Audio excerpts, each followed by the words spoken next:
اور یہ ایک انسان کی ضرورت ہوتی ہے، اور ہمارا دین اس کو انکریج کرتا ہے. آپ نے فرمایا کیونکہ رشتہ داری کو ملانے سے محبت بڑھتی ہے، اور محبت انسان کی بڑی ضرورت ہے.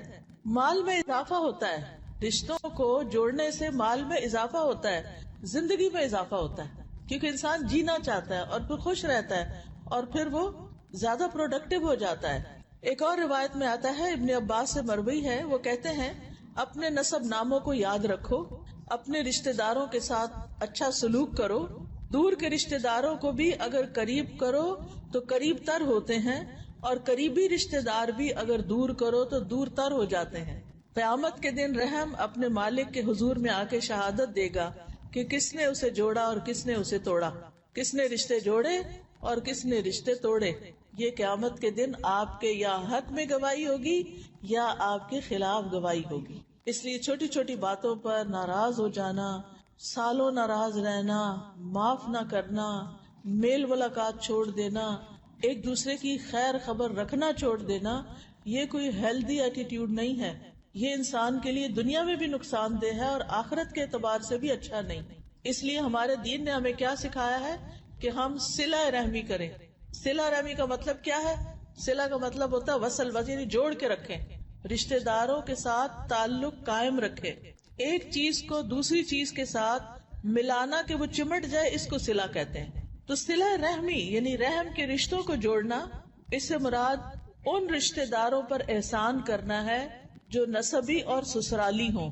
نسب کے رشتے اور سسرال کے رشتے، میکے اور سسرال دونوں ہی اس میں آ جاتے ہیں. ان پر شفقت کرنا، ان کے ساتھ نرمی سے پیش آنا، ان کے حالات اور ان کی ضروریات کا خیال رکھنا، چاہے وہ ہمارے ساتھ اچھا برتاؤ نہ بھی کریں، چاہے وہ ہمارے ساتھ بدسلوکی کریں، پھر بھی ہمارا فرض کیا بنتا ہے کہ ہم ان کے ساتھ اچھا ہی کریں.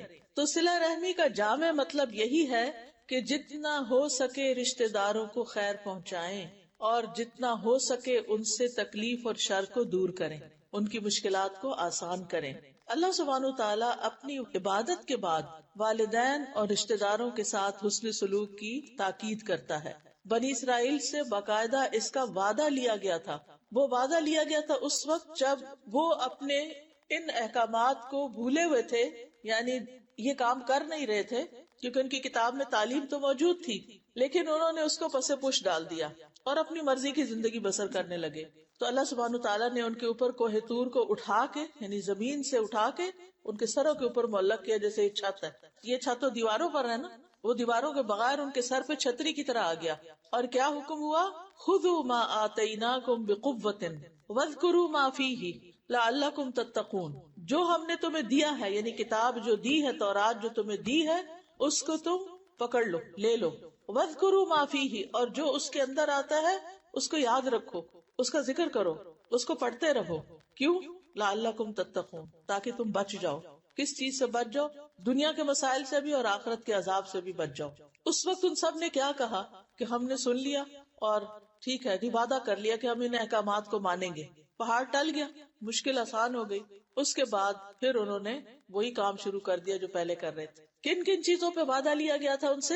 وَإِذْ أَخَذْنَا مِيثَاقَ بَنِي إِسْرَائِيلَ لَا تَعْبُدُونَ إِلَّا اللَّهَ وَبِالْوَالِدَيْنِ إِحْسَانًا وَذِي الْقُرْبَى وَالْيَتَامَى وَالْمَسَاكِينِ وَقُولُوا لِلنَّاسِ حُسْنًا وَأَقِيمُوا الصَّلَاةَ وَآتُوا الزَّكَاةَ ثُمَّ تَوَلَّيْتُمْ إِلَّا قَلِيلًا مِّنكُمْ وَأَنتُم مُّعْرِضُونَ.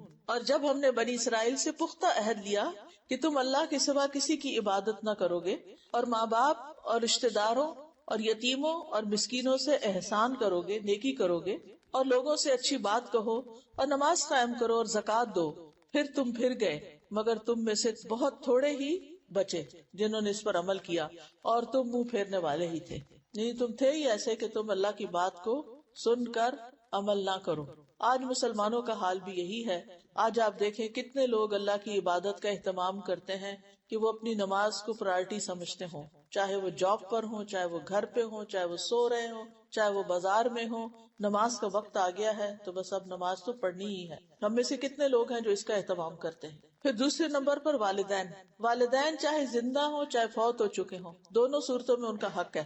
زندہ ہوں تو ان کی خدمت کی جائے، ان کی مدد کی جائے، اپنی جان، مال، منصب، جو بھی آپ کو اللہ نے نعمتیں دی ہیں ان کے ساتھ ان پر احسان کیا جائے، اور اگر وہ فوت ہو چکے ہیں تو ان کے لیے دعائیں کی جائیں، ان کی بخشش کی، ان پہ رحمت کی. وَقُلْ رَبِّ ارْحَمْهُمَا كَمَا رَبَّيَانِي صَغِيرًا، کہ اللہ تعالیٰ جس طرح انہوں نے بچپن میں مجھے چھوٹا سا پالا تھا ایسے ہی تو ان پر اپنی رحمت فرما دے کہ اب وہ چاہے زندہ ہے اور کمزور ہیں یا فوت ہو چکے ہیں، ان کی طرف سے صدقہ خیرات کیا جائے، ان کے لیے دعائیں کی جائیں تاکہ ان کی اگلی زندگی جو ہے وہ اچھی ہو. پھر اس کے بعد رشتہ داروں کے ساتھ حسن سلوک کا حکم ہے. یہاں تو یہ رشتہ دار قریبی ہوں یا دور کے ہوں، دونوں طرح کے رشتہ داروں سے حسن سلوک کرنا چاہیے، لیکن جو جتنا قریبی ہوگا اس کا حق اتنا ہی زیادہ ہوگا. قریبی سے مراد نسب میں بھی قربت ہے اور رہائش کے اعتبار سے بھی قربت ہے. رہائش کے اعتبار سے کیا؟ مثلا وہ رشتہ دار جو آپ کے کینیڈا میں رہتے ہیں وہ پاکستان والے رشتہ داروں سے زیادہ حقدار ہیں، اور وہ رشتہ دار جو کینیڈا میں بھی ہیملٹن کے اندر رہتے ہیں وہ اور زیادہ حقدار ہیں. اسی طرح نسب میں جو بہن بھائی ہیں، جو نانا نانی دادا دادی ہیں، چچا پھپھی ماموں، یہ زیادہ حقدار ہیں. پھر اس کے بعد ان کی اولادیں، پھر ان کی ایکسٹینڈیڈ فیملیز، وہ پھر سلسلہ پھیل جاتا ہے. لیکن امیڈیٹ فیملی جو ہے اور قریب ترین رہنے والی فیملی جو ہے وہ آپ کے حسن سلوک کی زیادہ مستحق ہے.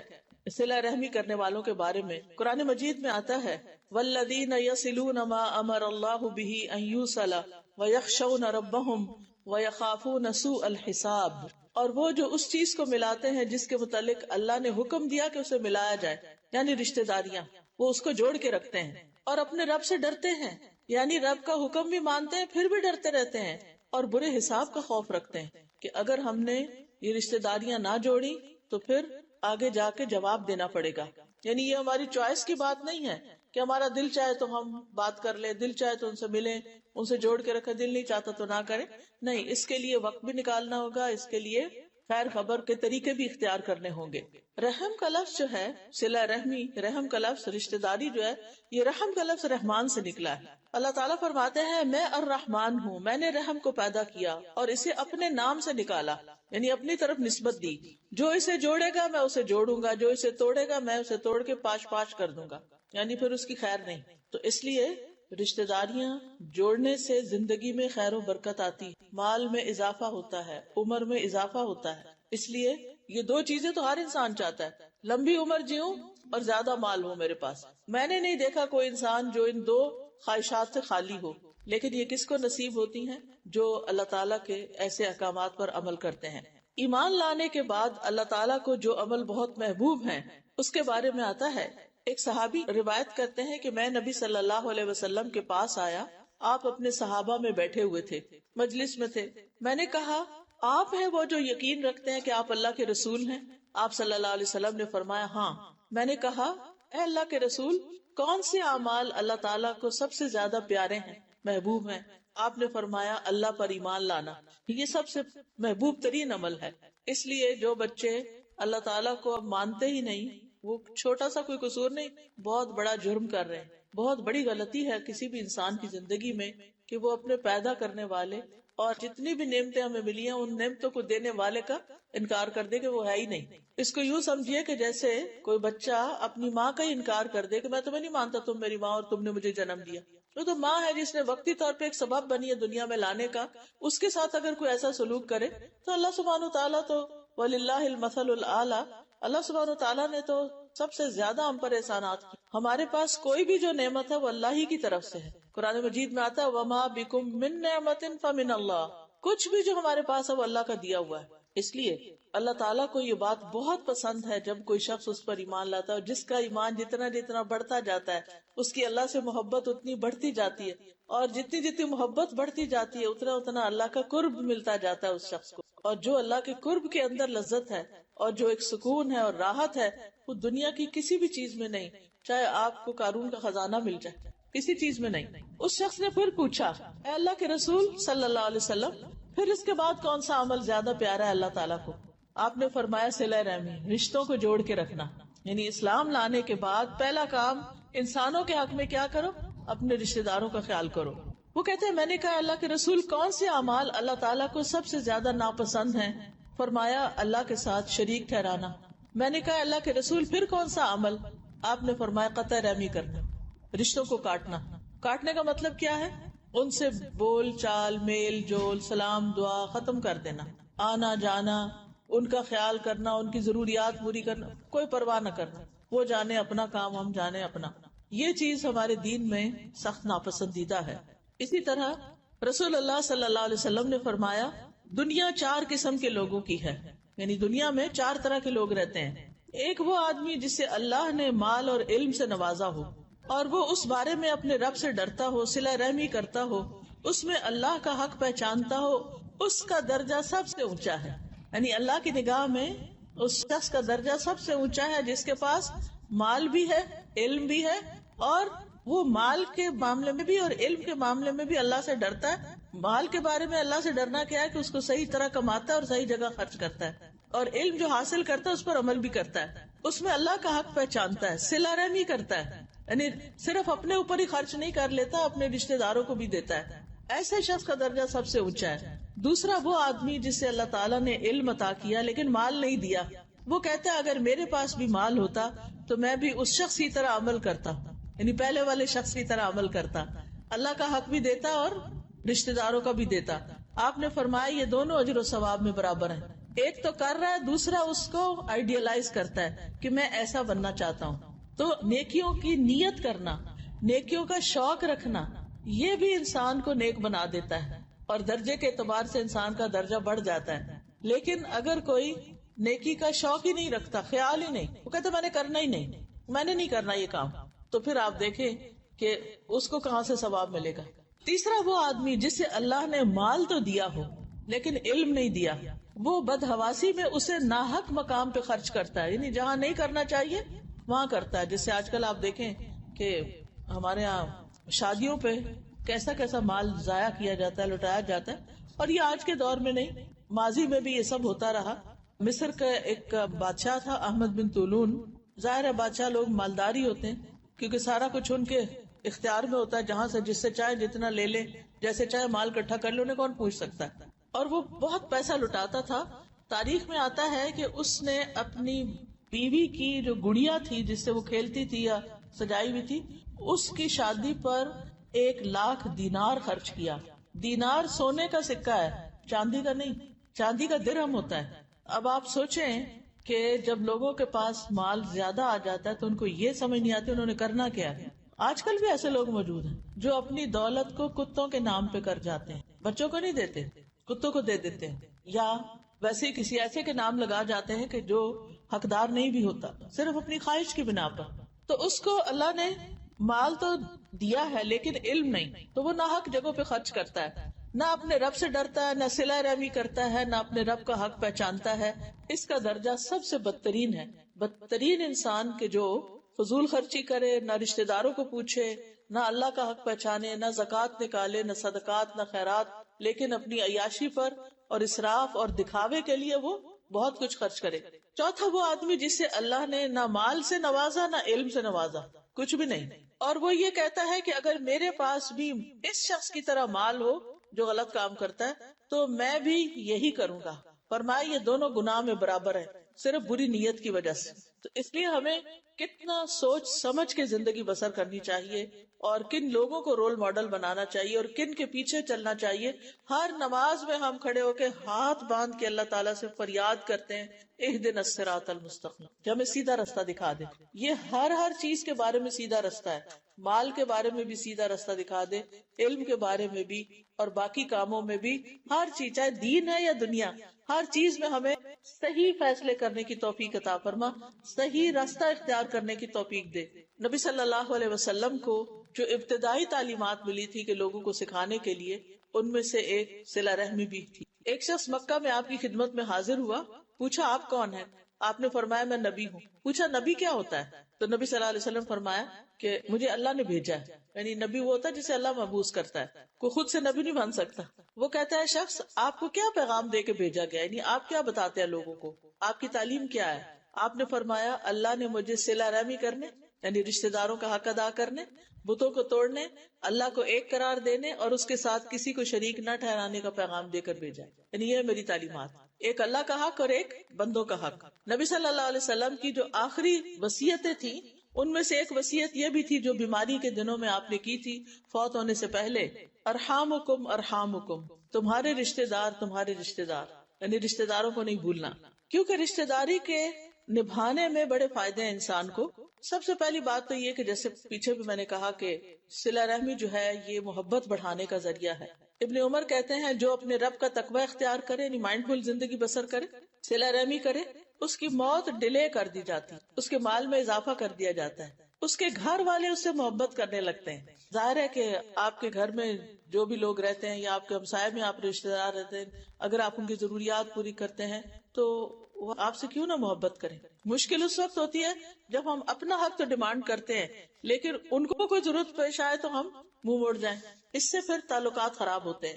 انس بن مالک کہتے ہیں رسول اللہ صلی اللہ علیہ وسلم نے فرمایا جس شخص کو پسند ہو کہ اس کے رزق میں وسعت ہو، اس کی عمر دراز ہو، اسے چاہیے کہ رشتے داروں سے اچھا سلوک کرے، جس سے پتہ چلتا ہے کہ عمر میں برکت ہوتی ہے، رزق میں اضافہ ہوتا ہے. پھر اسی طرح اولاد میں بھی اس کی خیر آتی ہے. رسول اللہ صلی اللہ علیہ وسلم نے فرمایا جس نیکی کا اجر بہت جلدی ملتا ہے، کچھ نیکیاں ہوتی ہیں نا انسان کرتا رہتا لیکن دنیا میں ان کا اجر نظر نہیں آتا، ان کا اثر نظر نہیں آتا، قیامت کے دن ضرور آئے گا. لیکن کچھ نیکیاں ایسی ہیں کہ وہ دنیا میں بھی پھل لے آتی ہیں فوراً. فرمایا جس نیکی کا اجر بہت جلدی مل جاتا ہے وہ صلہ رحمی ہے. یہاں تک کہ کچھ گھرانوں کے لوگ فاجر و فاسق ہوتے ہیں، نافرمان ہوتے ہیں، لیکن جب وہ صلہ رحمی کرتے ہیں تو ان کے مال بڑھ جاتے ہیں، ان کے افراد کی کثرت ہو جاتی ہے. نبی صلی اللہ علیہ وسلم نے یہ بھی فرمایا کہ جو آدمی صلہ رحمی کرنے کے لیے جود و سخا کا دروازہ کھول دیتا ہے، یعنی سخاوت رشتے داروں پہ خوب کرتا ہے، تو اللہ اس کے مال میں اتنا ہی اضافہ کر دیتے ہیں، یعنی وہ مال آپ کا کم نہیں ہوتا، وہ آپ کو واپس ملے گا. رشتے دار کو دینے کا دوہرا ثواب ہوتا ہے، ایک رشتے داری نبھائی جاتی ہے اور دوسرا مال خرچ کرنے کا ثواب یعنی صدقے کا ثواب بھی مل جاتا ہے. عمر بن دینار کہتے ہیں کہ جان لو فرض نماز ادا کرنے کے لیے اٹھائے جانے والے قدم کے بعد رشتے داری کو ملایا جانے والا قدم اجر میں سب سے زیادہ بڑا ہے. یعنی آپ مثلا یہاں سے ابھی عصر کی نماز ہوئی تھی نا جماعت سے، مثلا آپ وہاں کھڑی تھی، قدم اٹھاتے اٹھاتے اٹھاتے اٹھاتے وہاں گئی، آپ کو تو خیال بھی نہیں کہ ہر قدم میں نیکیاں لکھی جا رہی ہیں. اسی طرح مرد حضرات جو گھروں سے نکل کے مسجد تک جاتے ہیں، یا ایون گھر میں بھی آپ کام میں لگے ہوئے ہیں، نماز کا ٹائم ہو جاتا ہے، آپ کام وہاں چھوڑتے ہیں، آپ قدم اٹھاتے ہیں، پہلے وضو کرتے ہیں، پھر قدم اٹھا کے مصلی تک جاتے ہیں، یہ سارے قدم لکھے جاتے ہیں اور ان کا اجر ہوتا ہے. اسی طرح ایک قدم آپ اٹھاتے ہیں رشتے داروں کو ملنے کے لیے، آپ اسپیشلی پروگرام بناتے ہیں ان کے پاس جانے کا، کیونکہ وہ نہیں آ سکتے آپ کے پاس، ان کو ویزا نہیں ملتا، تو آپ سوچتے ہیں کہ بجائے اس کے کہ ہم کہیں اور گھومنے پھرنے جائیں، چلے اپنے وطن چلتے ہیں اور جا کر سارے رشتے داروں کو ملتے ہیں. بعض اوقات تو وہ خود ہی ملنے آ جاتے ہیں لیکن کچھ نہیں بھی آتے، تو آپ کو خود جانا چاہیے. یہاں بھی آپ دیکھیں ہم سب کی زندگیاں بڑی مصروف ہیں، لیکن اس میں سے بھی ضرور وقت نکالنا چاہیے اور ملتے ملاتے رہنا چاہیے، کیونکہ ان قدموں کا اجر بہت بڑا ہے. پھر قبر میں بھی صلہ رحمی کام آئے گی، یعنی مرنے کے بعد.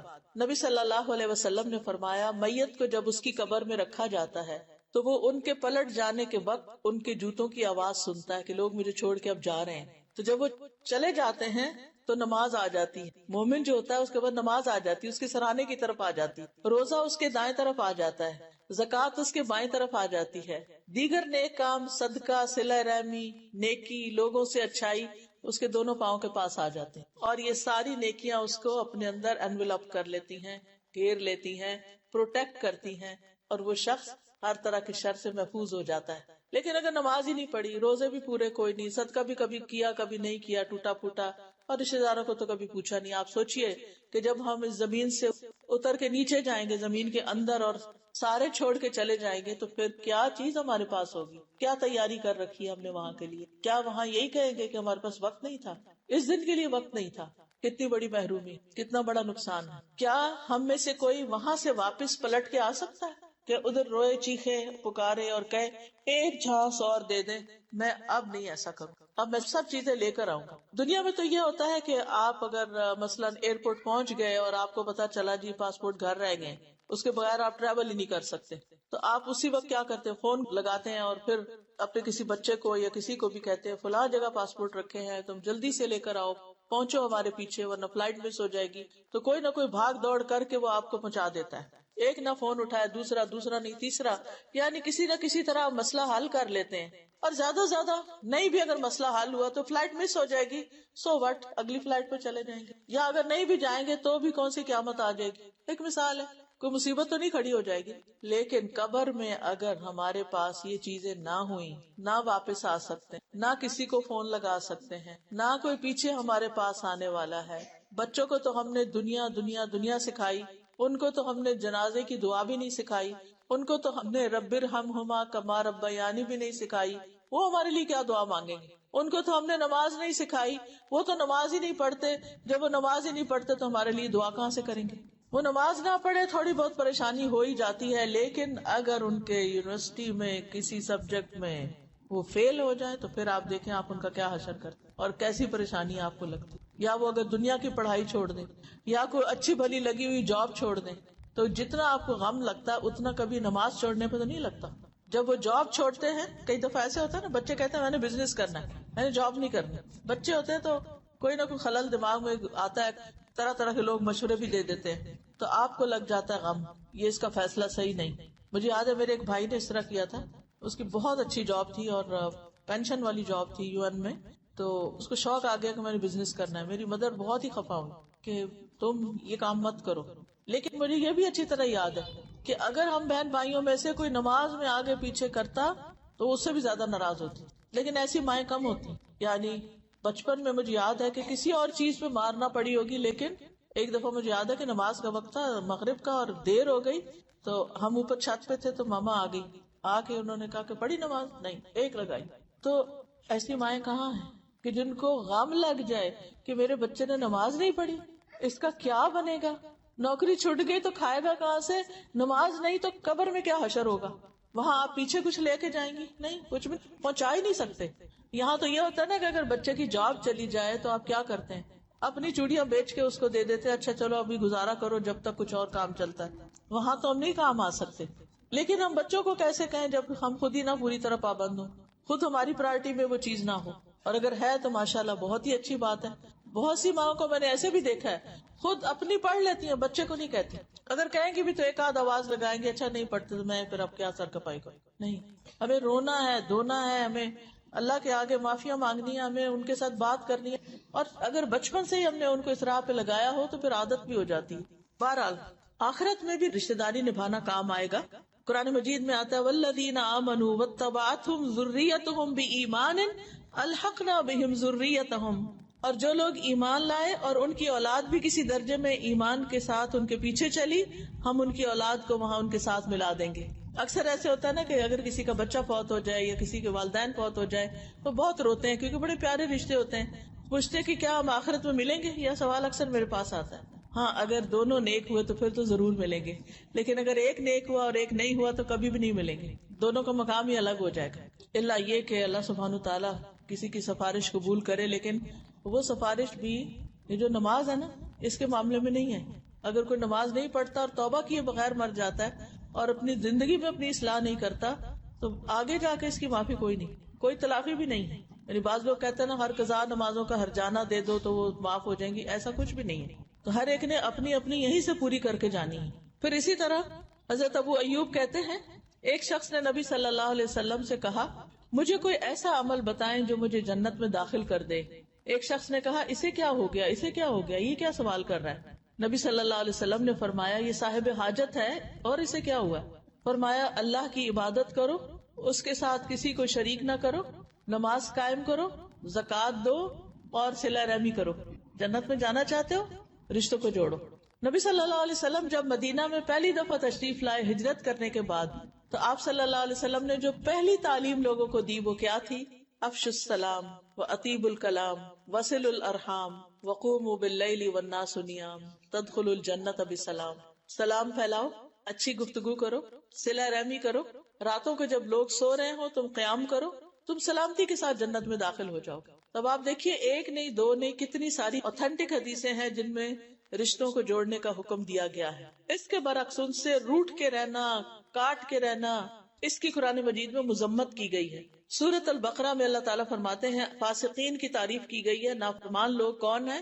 الذین ينقضون عہد اللہ من بعد میثاقہ ویقطعون ما امر اللہ بہ ان یوصل ویفسدون فی الارض اولئک ھم الخاسرون. جو اللہ کے عہد کو مضبوط باندھنے کے بعد توڑ دیتے ہیں، یعنی وعدہ کرتے ہیں اور پھر پورا نہیں کرتے، اور جس چیز کا اللہ نے جوڑنے کا حکم دیا ہے اس کو کاٹ ڈالتے ہیں اور وہ زمین میں فساد کرتے ہیں. یہی لوگ دراصل خسارہ پانے والے، نقصان اٹھانے والے ہیں. یعنی جن رشتوں کو اللہ نے جوڑنے کا حکم دیا ہے جو ان کو کاٹ دیتے ہیں، ایسے لوگ نقصان اٹھانے والے ہیں. رشتوں کو کاٹنا جو ہے یہ لعنت والا فعل ہے، یعنی ایسے لوگوں پر لعنت کی گئی ہے. سورۃ الرعد آیت نمبر 25 میں اللہ تعالیٰ فرماتے ہیں والذین ينقضون عہد اللہ من بعد میثاقہ ویقطعون ما امر اللہ بہ ان یوصل ویفسدون فی الارض اولئک لہم اللعنۃ ولہم سوء الدار.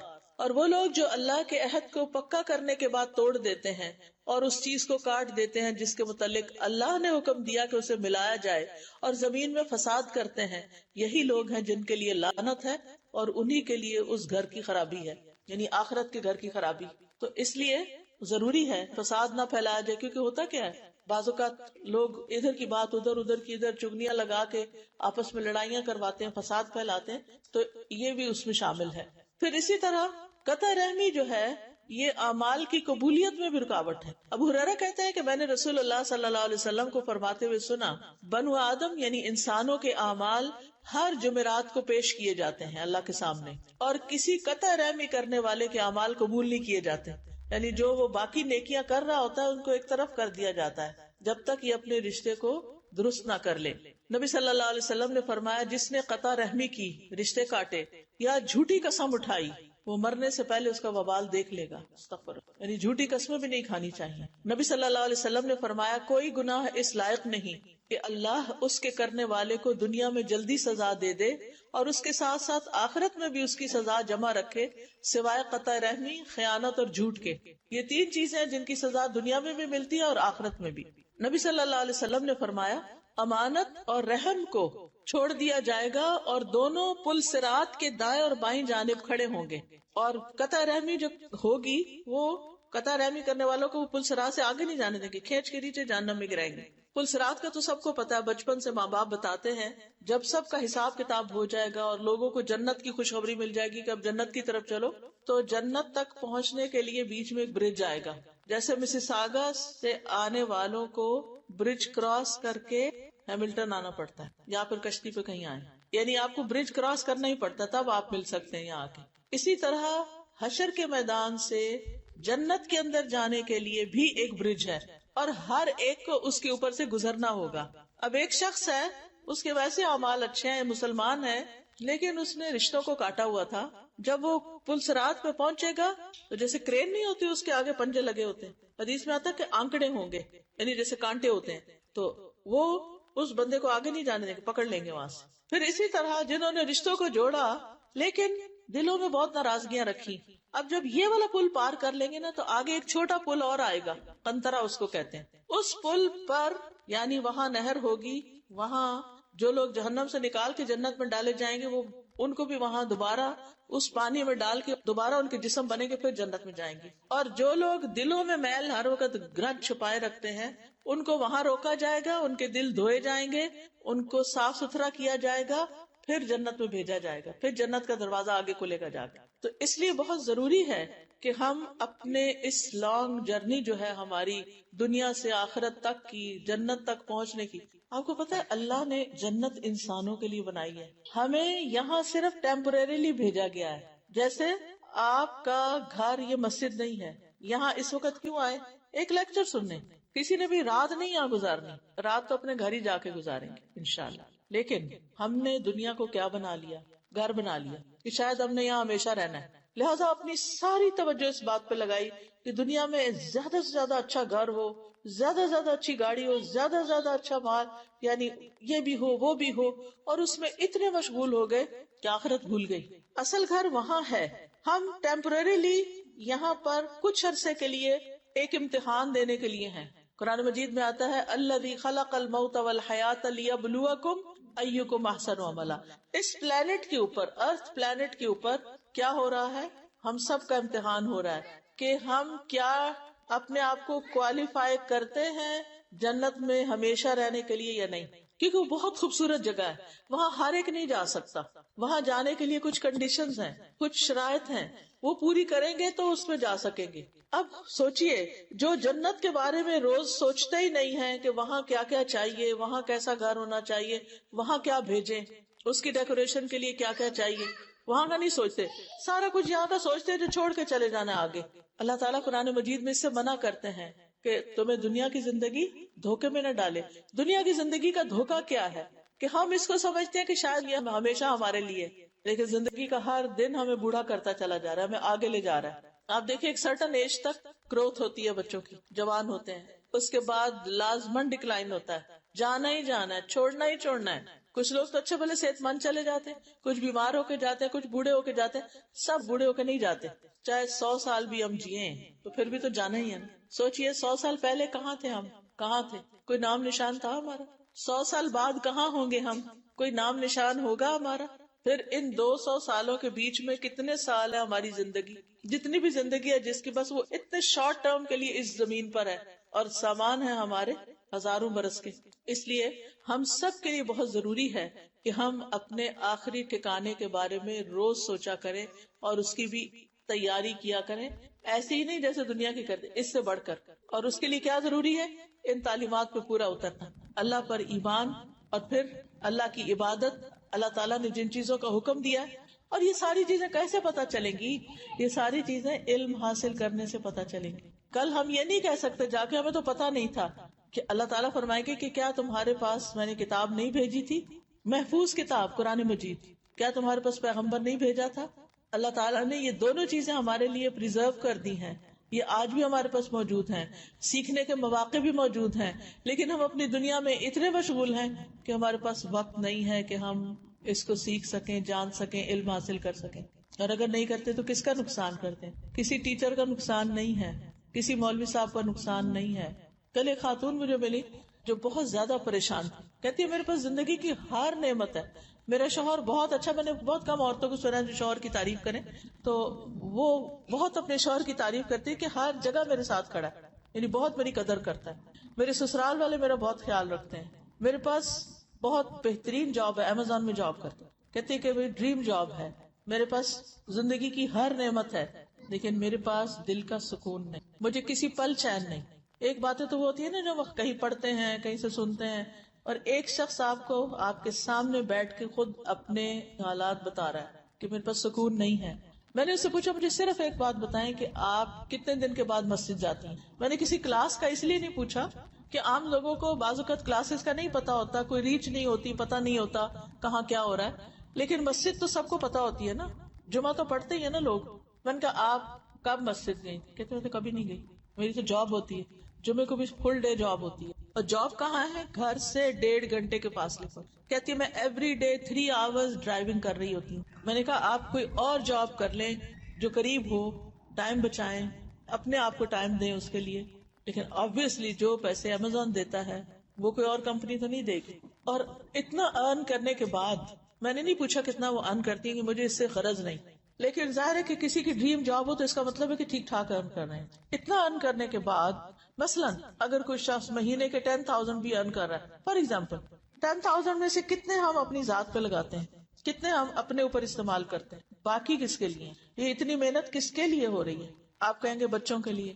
بچوں کو پیسے چاہیے کہ ماں کا پیار چاہیے؟ بچے جب بڑے ہوتے ہیں نا تو کہتے ہیں آپ نے تو ہمیں ٹائم ہی نہیں دیا، آپ کو تو اپنی جاب پہ آ رہی تھی، آپ نے تو ہمیں ڈے کیئر میں چھوڑ دیا، اور آپ نے اس لیے کمایا کہ ان کے اوپر خرچ کر کے ان کو پڑھا دیں۔ جب وہ پڑھ لیتے ہیں، جاب مل جاتی ہے، پھر وہ سب سے پہلا کام کیا کرتے ہیں؟ وہ آپ کے ساتھ نہیں رہنا چاہتے۔